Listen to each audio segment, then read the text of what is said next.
Welcome to tasty food with Kalpana. இன்றைக்கி நம்ம சேனலில் என்ன வீடியோ பார்க்க போகிறோன்னா இட்லி உப்புமா. நைட்டு செஞ்ச இட்லி மீதி இருந்தது அப்படின்னா மார்னிங் இந்த மாதிரி உப்புமா பண்ணி சாப்பிட்லாங்க. இந்த உப்புமா எப்படி செய்யலான்னு பார்க்கறதுக்கு முன்னாடி புதுசாக நம்ம சேனலை பார்க்குறவங்க மறக்காமல் சப்ஸ்கிரைப் பண்ணிவிடுங்க. அப்படியே அந்த பெல் ஐக்கான் பட்டனே கிளிக் பண்ணிவிடுங்க. வாங்க வீடியோக்குள்ளே போகலாம். காலையில் செஞ்ச இட்லியில் ஒரு 5 இட்லி மீதி இருக்குங்க. இந்த இட்லியை வச்சு இப்போ நம்ம உப்புமா பண்ணிடலாங்க.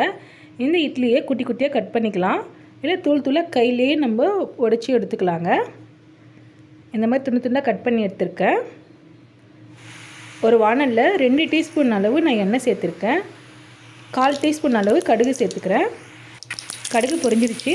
ஒரு காஞ்ச மிளகா, 2 பச்சை மிளகாவை குட்டி குட்டியாக கட் பண்ணி போட்டுக்கிறேன். 1/2 டீஸ்பூன் அளவு உளுத்தம்பருப்பு, 1/2 டீஸ்பூன் அளவு கடலைப்பருப்பு சேர்த்து நல்லா வறுத்து எடுத்துக்கலாம்.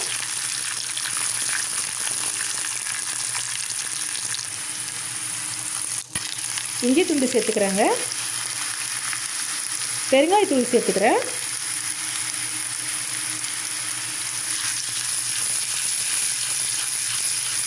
நல்லா கலந்து விட்டுக்கலாம். வாசனைக்காக கருவேப்பிலை சேர்த்துக்கலாம். ஒரு வெங்காயத்தை குட்டி குட்டியாக கட் பண்ணியிருக்கேன். அந்த வெங்காயத்தை இப்போ நம்ம சேர்த்து நல்லா வதக்கி எடுத்துக்கலாங்க.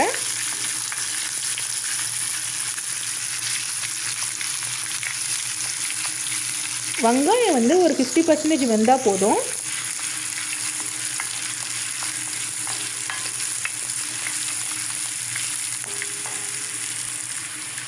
எல்லாத்தையும் சேர்த்து நல்லா வதக்கி எடுத்துக்கணும்.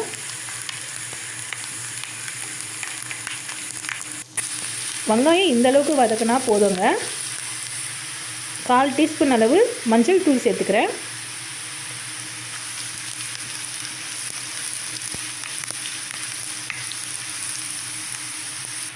கட் பண்ணி வச்ச இட்லி இப்போ நம்ம சேர்த்துக்கலாம்.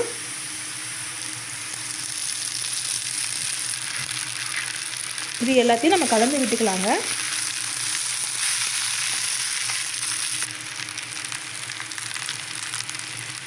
கொஞ்சோண்டு நான் உப்பு சேர்த்துக்கிறேன். இட்லியில் ஆல்ரெடி உப்பு இருக்கும், அதனால் கொஞ்சமாக தான் நம்ம சேர்த்துக்கணும்.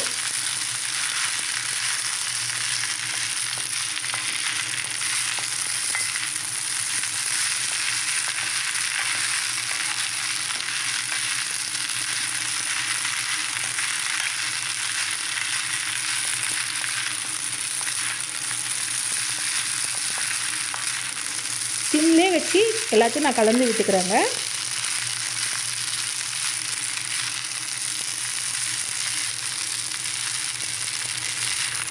இந்த மாதிரி இட்லி உப்புமா நீங்களும் வீட்டில் செஞ்சு பாருங்கள். தேவையான அளவு கருவேப்பிலை சேர்த்துக்கிறேன். கொத்தமல்லி சேர்த்துக்கிறேன். லைட்டாக எலுமிச்சம்பழம் சாறு கொஞ்சம் சேர்த்துக்கிறேங்க. கேஸ் ஆஃப் பண்ணிவிட்டு தான் சேர்க்கணும். இப்போ இது நல்லா கலந்து விட்டுக்கலாம். இட்லி உப்புமா ரெடி ஆகிடுச்சிங்க. ஈவினிங் டைமில் இதை சூடாக செஞ்சு சாப்பிட்டு பாருங்கள். ரொம்ப நல்லாயிருக்கும் டேஸ்ட்டு. இந்த வீடியோ உங்களுக்கு பிடிச்சிருந்தா நம்ம சேனலை சப்ஸ்கிரைப் பண்ணிவிடுங்க. அடுத்த வீடியோவில் நான் உங்களை சந்திக்கிறேன். நன்றி.